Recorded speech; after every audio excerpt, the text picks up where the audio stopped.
Teringatlah saya kalam Imam Abul Hasan Syazili. Apa kata beliau?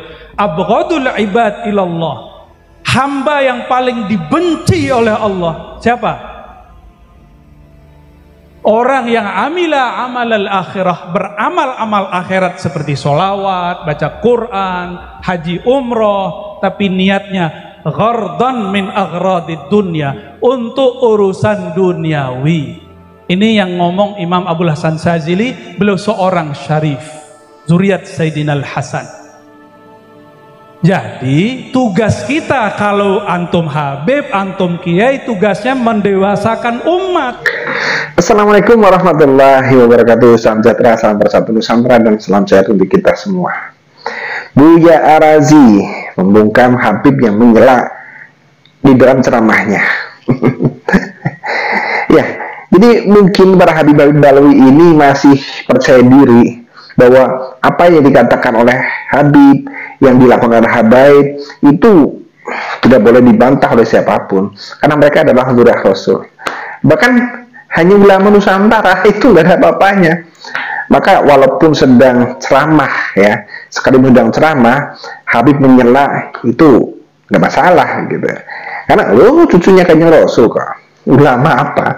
Orang satu Habib yang goblok, yang maksiat sekalipun itu lebih mulia daripada 70 ulama, apalagi yang seorang Buya Arazi. Mungkin begitu yang dimaksud. Sehingga di dalam ceramahnya, ketika ada Habib yang menyela ceramahnya Buya Arazi, kemudian dijawablah dengan santuy, dengan bijak, dan akhirnya malu sendiri kan? Ya iyalah. Jadi kita tidak boleh. Ada sesi pertanyaan, ada sesi tanya jawab, sehingga di situ tempatnya untuk saling bertanya jawab, bukan sedang ceramah kemudian menyela gitu. Soalnya kan orang yang tidak punya adab kalau begitu. Tapi karena Habib walaupun tidak punya adab sekalipun, ya bolehlah, karena Habib kan cucu Nabi begitu. Tapi ini adalah hal yang kurang ajar. Nah, kita sekarang lihat videonya dari Buya Arazi yang membungkam Habib yang menyela di dalam ceramahnya. Oke, apapun masalahnya, kita tetap harus menjaga negeri ini, ya kan? Kalau bukan kita, siapa lagi? Mari kita jaga negeri dari tangan orang-orang jahat, dari para pencuri makan dan dari para pencuri nasab. Assalamualaikum warahmatullahi wabarakatuh. Selamat datang guys di channel Diam Saudara. Makanya kalau sholawat jangan minta utangnya dibayarin. Ya. Kalau udah doanya Habib tuh, ya Allah semoga yang hadir terbayar utangnya, aminnya kenceng. Jadi niat hadir sholawat bukan karena cinta Rasul, tapi supaya utang terbayar. Remeh amat sholawatnya. Sholawat begitu, sholawat onta, tahu? Sholawat onta begitu. Ketemu Rasulullah hanya ngurus masalah perut. Untuk onta itu udah keren, hebat, dia tahu itu Rasulullah. Tapi kalau kita punya akal, punya kolbu, nggak pantas sholawat minta onta, sholawat minta Avanza, ya. Sholawat minta, sekarang yang lagi tren apa nih? Rosa, ya, rosa. Idza kunta fi dhiqin aw fi faqrin aw fi maradin fa'akthir bi sholati ala Muhammad sallallahu alaihi wasallam. Syuf, kayak nah itu lain cerita, Bib. Lain cerita gimana? Tadi antum bilangnya tadi gimana? Hadir biar lunas utangnya, kita mendoakan. Memang mereka semua ini amin, berarti nambah utang ini banyak. Tapi ada tapinya. Idza kunta fi dhiqin aw fi faqrin aw fi maradin fa'akthir bi sholati ala Muhammad. Aneh jelasin deh. Iya, marhaban. Aneh jelasin. Sholawat tuh niatnya karena apa? Karena cinta ke Nabi atau cinta ke diri? Oke, dah. Kalau cinta ke Nabi dapat berkah, punya penyakit sembuh. Bukan karena kita ingin sembuh tuh sholawat, itu kebalik. Orang seperti ini di dunia dapat syafaat, tapi di akhirat belum tentu. Nanti ketika datang di hari kiamat nanya, wahai Rasulullah syafaati saya, Nabi nanti jawab, kan sudah dibalas di dunia, utang melunas kan? Ya. Maka niatnya harus akhirat. Nih saya kasih tahu Bapak Ibu, saya dulu lama ngamalin sholawat pengen kaya, nggak kaya-kaya.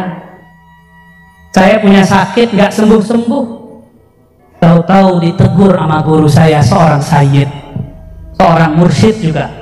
Apa kata beliau? Kamu sholawat niatnya apa? Mau kaya ya? Norak. Loh kenapa? Kalau kamu niat mau kaya, kaya itu di dunia. Tapi kalau kamu niat sholawat untuk akhirat, dunia terbawa. Maka semenjak saat itu, teringatlah saya kalam Imam Abul Hasan Syadzili. Apa kata beliau? Abghadul ibad ilallah. Hamba yang paling dibenci oleh Allah. Siapa? Orang yang amila amal al-akhirah, beramal amal akhirat seperti sholawat, baca Quran, haji umroh, tapi niatnya ghardan min aghradi dunya, untuk urusan duniawi. Ini yang ngomong Imam Abul Hasan Syadzili, beliau seorang syarif, zuriat Sayyidina Al-Hasan. Jadi tugas kita kalau antum habib, antum kiai, tugasnya mendewasakan umat, bukan membiarkan umat sholawat untuk urusan remeh. Kita naikkan spiritual mereka yang tadinya sholawat hanya untuk urusan izalati faqrin atau maradin, liqada'i hajatin, sekarang kepada yang lebih tinggi. Apa yang lebih tinggi? Syafaat Nabi fid darain, syafaat Nabi di dunia plus akhirat. Jangan hanya urusan dunia.